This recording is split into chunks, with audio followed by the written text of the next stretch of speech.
Mas agora o que eu faço? Infelizmente eu tô aqui.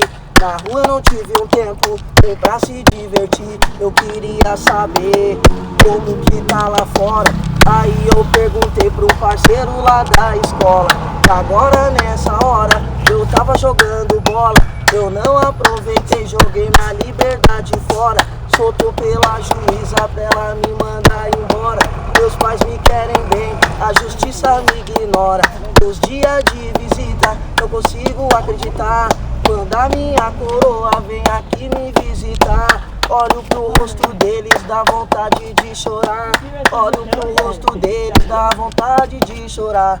Mas por favor, mãezinha, não fique mais assim.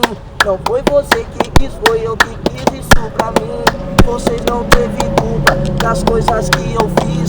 Eu só quero mudar, quero fazer vocês felizes. Mas eu tô mandando som, divulgando no talento. Eu sou o menor da vibe, esse é o procedimento. Tô na frente do CIEP e aqui é periferia. Tô aqui no Caravaggio gravando com as gurias. Então te liga no papo, agora eu vou dizer. Sou da Vila Mutirão e vou deixar meu proceder. Então se liga na letra, então não vem beijar os outros. Sou o menor da vibe, na batida tá o gordo. Não se esquece do Guilherme e também nem do Gustavo. Não se esquece aí do Lucas, vou deixar o meu recado. Mas os moleque é brabo e nós somos aliados. Pode crer que a Vila Trico, o Mutirão e o Caravaggio.